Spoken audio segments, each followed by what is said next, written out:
Hi, my name is Kaylin. I'm a dog trainer. You can find me often at the Tri-Cities Dog Training Club in Saginaw, Michigan.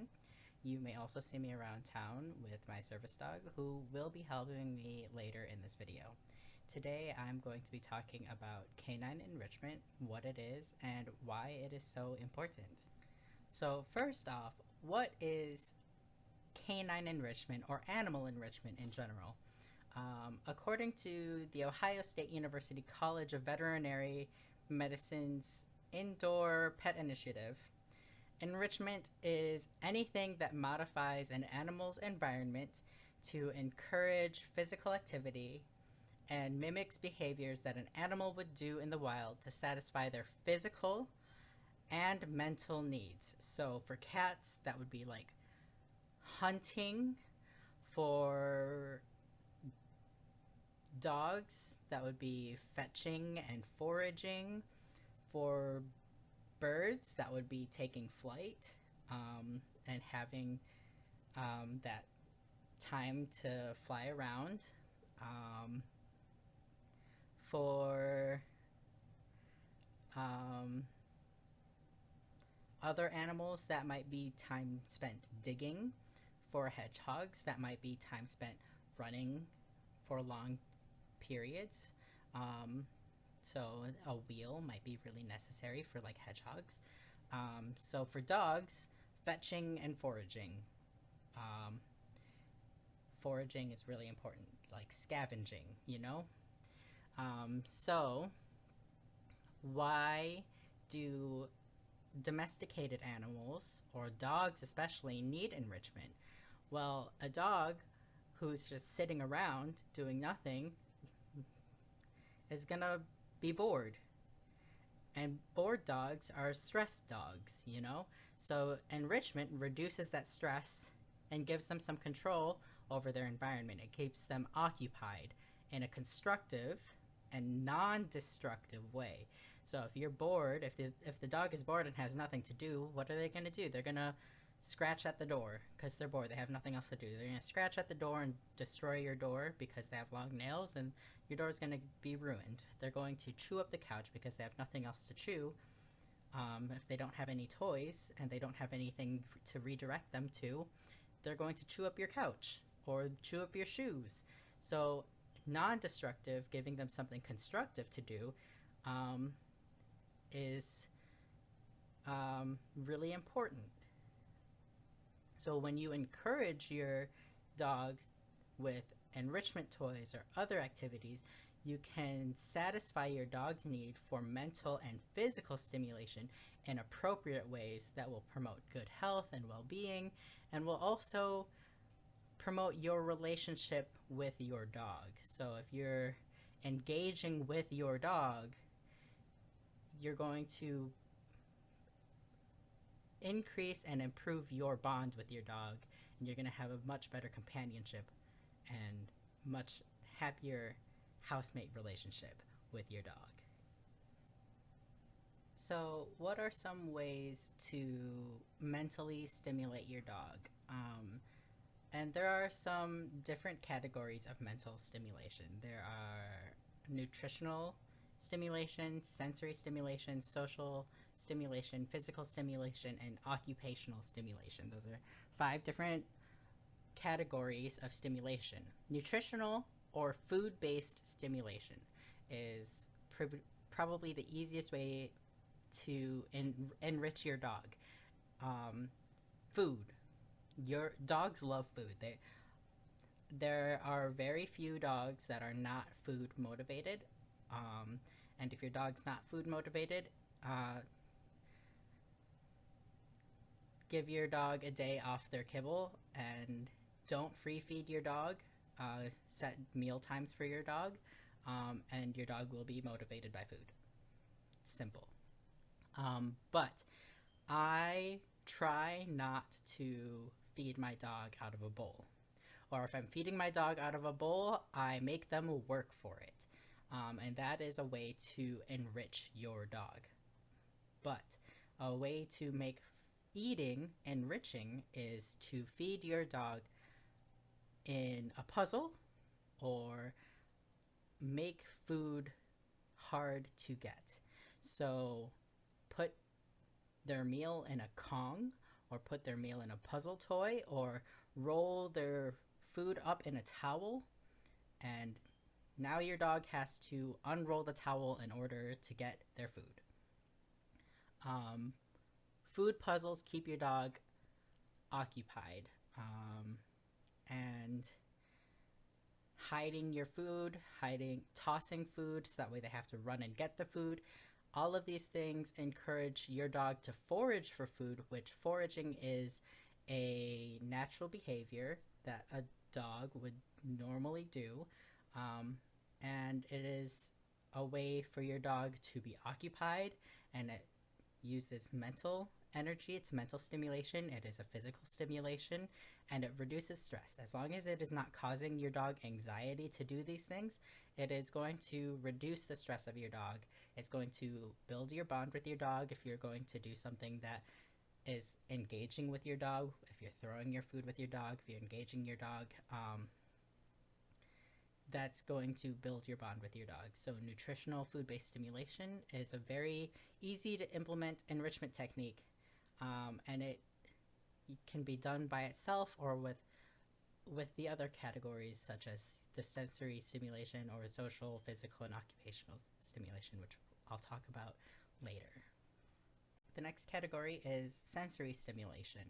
So depending on the type of dog you have, there are different types of sensory stimulation that your dog may enjoy. If you have a hound, like a beagle or a plot hound, your dog may enjoy sniffing and scent work and playing a game like Find the Kibble. And this ties into nutritional or food type enrichment. So if you play a game like Find the Kibble or Find the Treat, this is something that is super like engaging for your dog. If you play a game like where you hide your treat and you tell your dog to go find it, that is a really great way to have your dog be enriched in foraging. It's very sensory, where they're using their nose, and that's very mentally stimulating and sensorially stimulating for them to use their nose. And hounds use their nose, and their ears are really cool, where their ears are picking up the scent and holding that scent close to their nose to find their treat. Whereas a sight hound is going to be might be more engaged in something like frisbee, or dogs like a walk. A walk is great enrichment, where they are going to be able to sniff around and engage with the world around them, but also be engaged with you. Being engaged with you as the leader, and you walking them, being engaged with you telling them what to do and giving them a job, that's really important, and that'll get into occupational stimulation. But going on a regular walk and letting them sniff around and investigate their environment is a great way to stimulate their senses. Older dogs might just enjoy watching out the window, laying down on a cozy bed, watching out the window. That might be entertaining, and that might be stimulating enough for them because they are an older dog. But engaging your dog's senses with different toys, with different textures, rotating your dog's toys, not just having the same toys out all the time, is really important. If you have a whole bunch of toys and they're all the same, you never rotate your dog's toys out. It's not as stimulating as if you have like 3 or 4 toys out at a time, and then you switch them out for 3 or 4 different toys, and you change them every week. Having 16 toys out and never changing them and just leaving those 16 toys out on the floor all the time, it's not very stimulating to the dog. The dog sort of just gets used to them, and it doesn't really matter to them, So DIY dog toys are also a really great way to keep things interesting. So, like taking an old towel, ripping it up into strips, and braiding those strips up, that becomes a new toy. And that's a great new tug toy for your dog. Um, there's always new things that your dog can play with, and keeping things fresh for your dog will always be more stimulating than having the same thing out all the time. So the next type of stimulation and enrichment that a dog could need, the next category is social stimulation, and this type is kind of tricky because it really depends on your dog. Not all dogs like to be social, and that is okay. Um, Not all dogs enjoy the company of other dogs. Again, that's okay. But if your dog does like to be around other dogs, and isn't reactive on a leash, and is polite around other dogs, and that means they're not just running up to other dogs and sniffing them, um, and they know how to greet other dogs politely, um, then going on a long walk where they can interact with new people and interact with other dogs is a great way to exercise your dog both physically and mentally. Um, it's really important that your dog is polite and your dog knows how to interact with other dogs, and other dogs know how to interact with your dog. And social stimulation is, again, like I said, pretty tricky because not all dogs know how to interact with other dogs, and your dog might not know how to interact with other dogs. So, um, knowing how to greet other people with other dogs is really important, and knowing that your dog should not just rush up on another dog, and other dogs should not just rush up on your dog and start sniffing each other. Um, they should be able to uh, sit calmly and greet each other calmly, and they should be able to respect each other's boundaries. Um, and they can play if they want. You know, dogs like to play. If the dogs want to play, they can play. Um, but yeah, that's that's really important. If the dogs want to play, absolutely they should play. Um, but it should be play. Um, it should not be aggressive or anything like that. It should definitely be play. Um, and it is very important for the humans of this interaction to be able to read the dog's body language and understand when to intervene and when it does become not play. So doggy daycares are an option, and you do want to be able to research the doggy daycares and know that the humans that are running the doggy daycares can know what they're doing and know that they are able to read the body language of the dogs that are in the doggy daycare. And, as long as it's a reputable doggy daycare, they should know how to make sure that all the dog to dog interactions are safe. Um, and, be realistic about how your own dog is able to handle play groups and doggy daycares. And just be realistic about the social interactions between you and your dog. Your dog and other dogs, and your dog and other people. Not all dogs need to have social interactions with other dogs and large groups of dogs. It's not necessary all the time. But if your dog needs it and your dog wants it, absolutely go out and have it. It's very good for your dog to exercise both body and mind. All right, let's talk physical stimulation. Some dogs need a lot more physical activity than other dogs. And that's That depends on the breed, that depends on the dog, that depends on the age of your dog.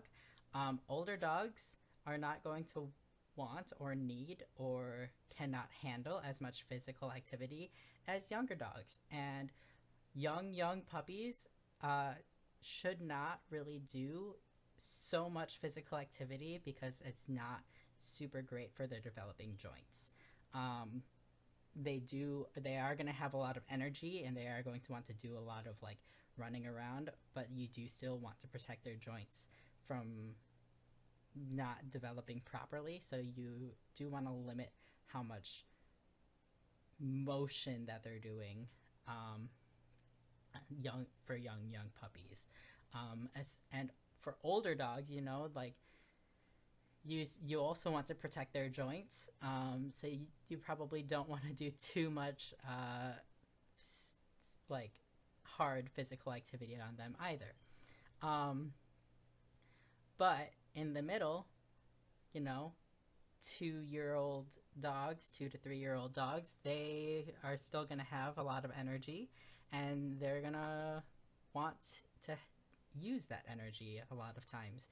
So you do have to find that middle ground for them. So a lot of dogs um, are gonna want to play like fetch. Fetch is a great way to burn some energy. Um, a lot of dogs like agility. Dock diving is great.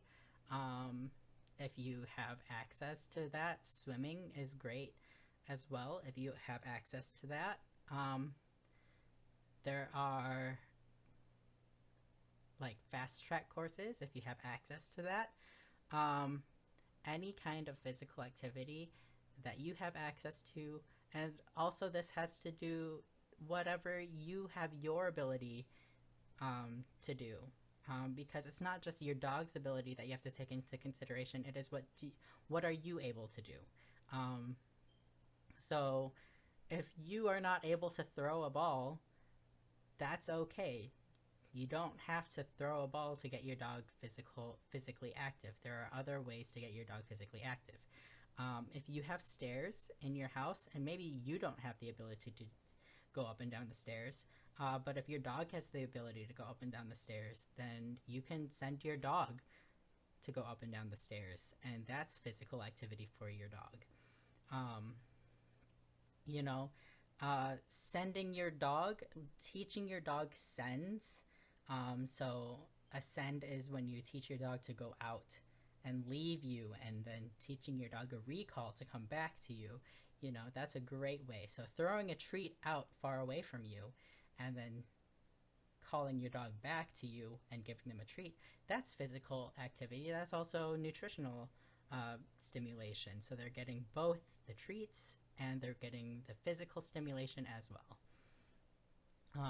So it's not um, just what is your dog able to do, it is also what are you able to do. And it's important that not everyone is able to go out for long walks to give their dog physical stimulation that way.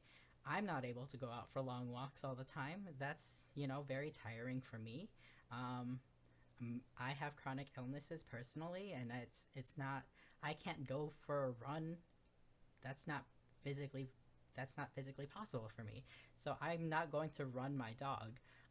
But I will play fetch with my dog using a chucket or using a ball tied to a rope, because those things are easier for me to throw than an actual ball.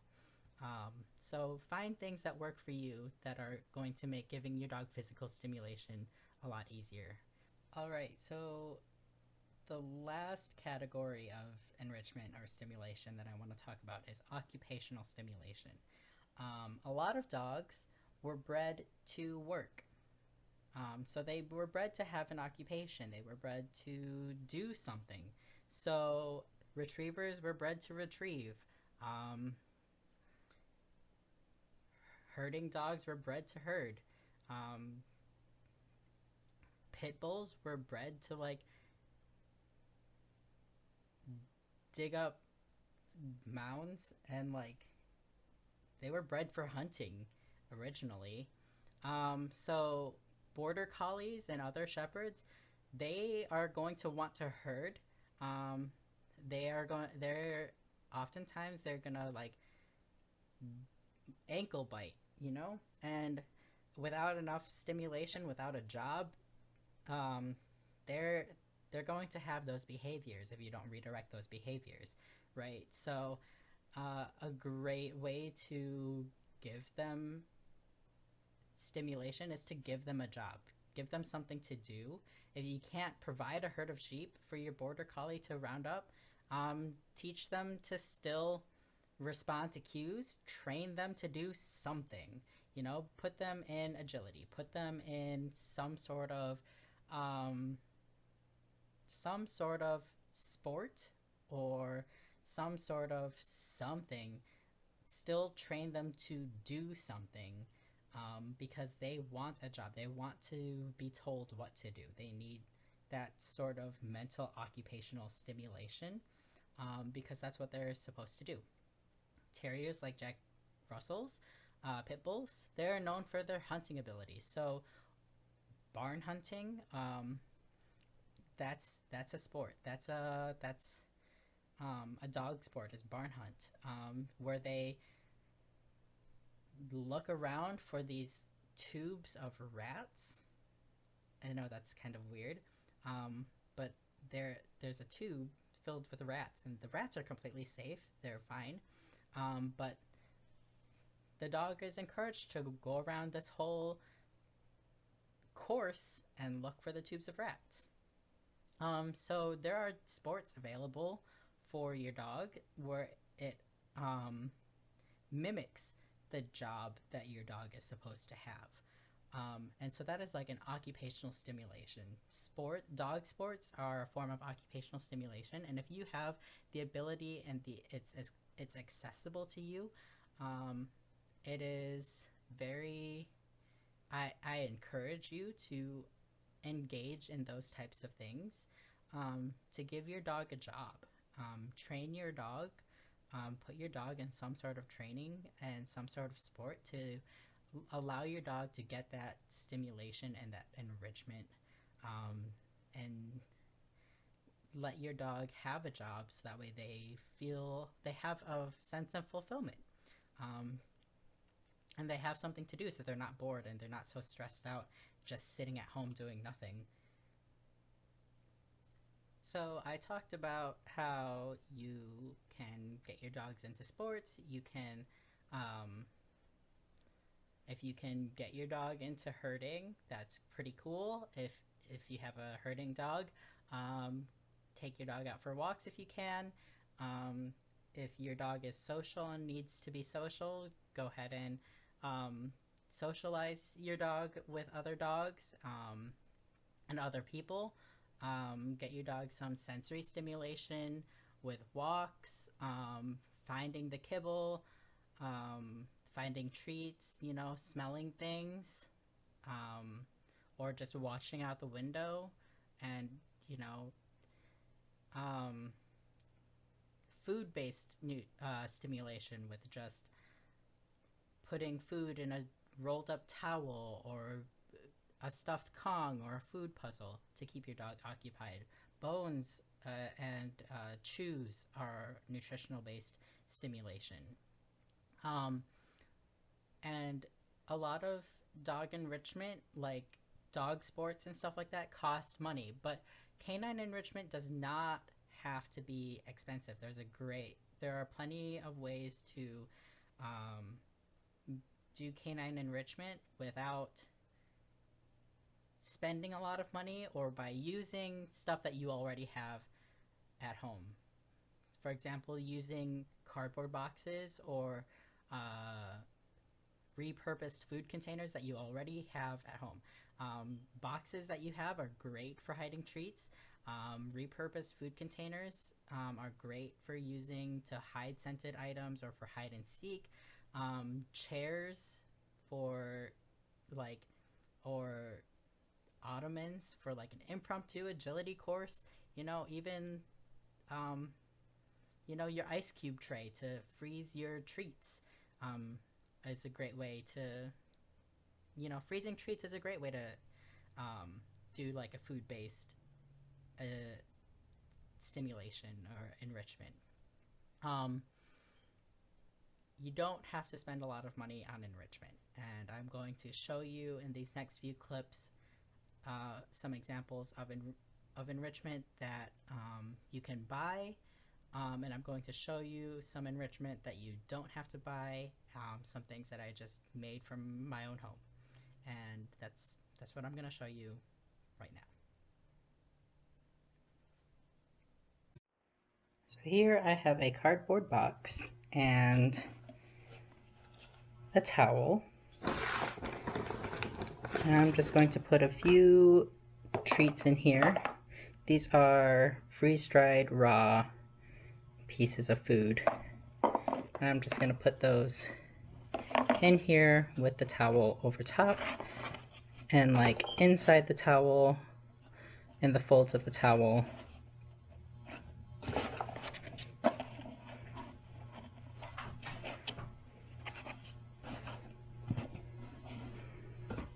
and I'm going to close the box, not tuck the flap in because my dog won't be able to actually open it, but just enough so my dog will have a challenge.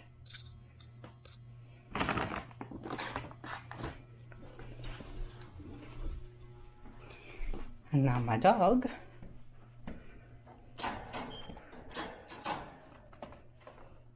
okay. He's going for a different box. So come with this one. Okay. We'll investigate the box.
A similar tool is one of these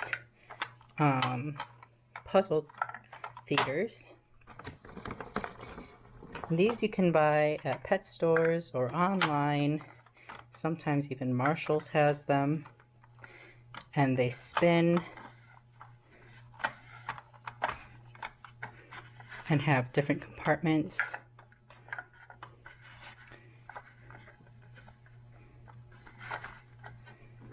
Where the food goes. Sweet Mo, okay.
Swigmo, go up.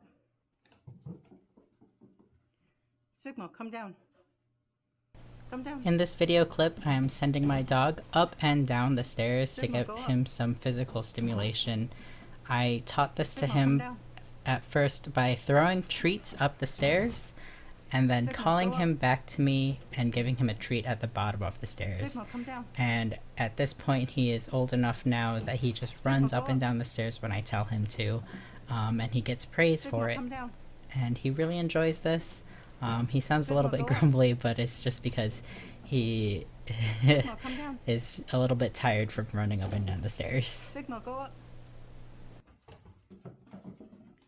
Swigmo, come down. Come down.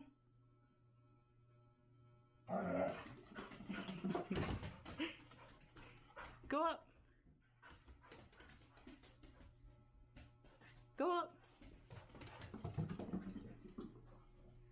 Yes, come down. Good boy. Go up.